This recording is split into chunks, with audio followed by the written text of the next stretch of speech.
Selamat sore, good afternoon, ladies and gentlemen, distinguished participants of the dialogue. It's a privilege to be here, and thank you so much for having me on this wonderful occasion. The topic of today's dialogue is how innovative finance and partnership can advance jurisdictional sustainability. This topic is very interesting as well as relevant for the current times. I look at the rundowns of today's event. I see a list of interesting topics will be discussed, and several prominent experts take part in this dialogue. I am sure this will be an interesting discussion session. For this keynote session, the organizer asked me to address the following questions. There are many financing facilities available at the national level. How can we translate that scheme into the regional level? Ladies and gentlemen, as we know, sustainable development is in the interests of the governments across the world at all levels. Indonesia is no exception. Take the issue of transitional energy, for example. The energy transition process can accelerate if regions or provincial governments share the same enthusiasm as the central government for increasing renewable energy capacities in their respective regions. By doing so, this enthusiasm can be translated into concrete action and innovation will flourish. Green financing will also involve a huge amount of funding that needs to be shared through partnership between many parties, government and non-government, central and subnational.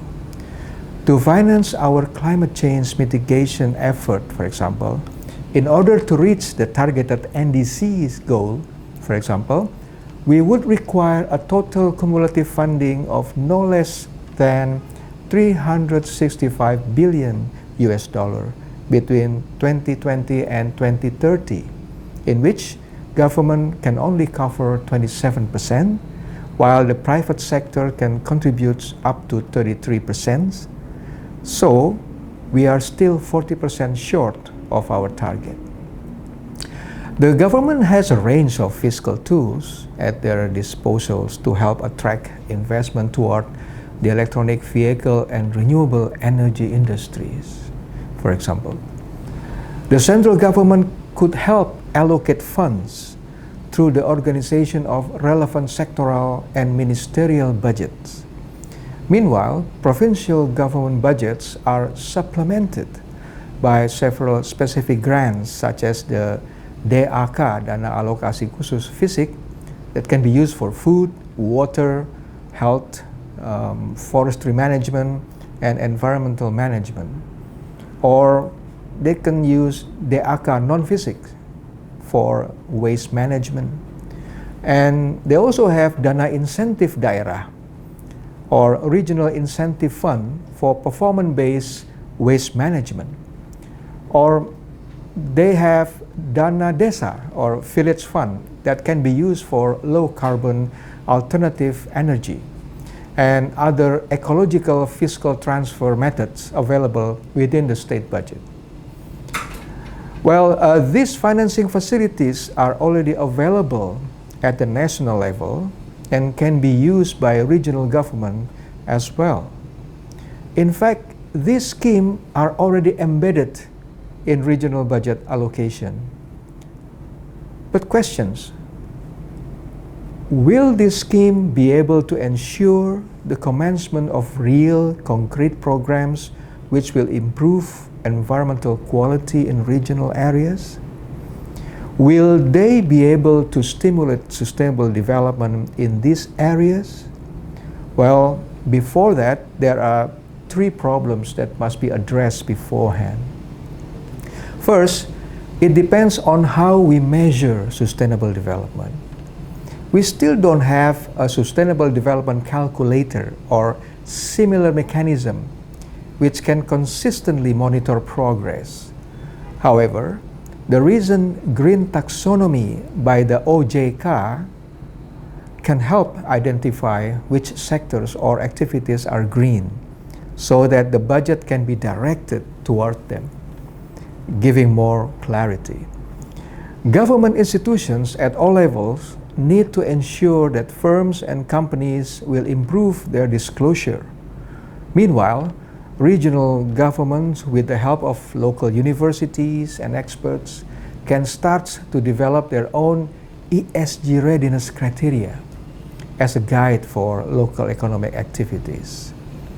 Second problems, there's a problems of motivation. With green financing comes sectoral and regional impact on their economy.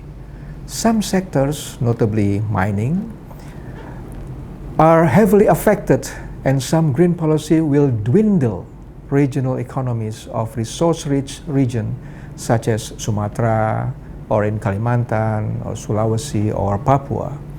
And those who rely on energy-intensive products can have their competitiveness significantly reduced.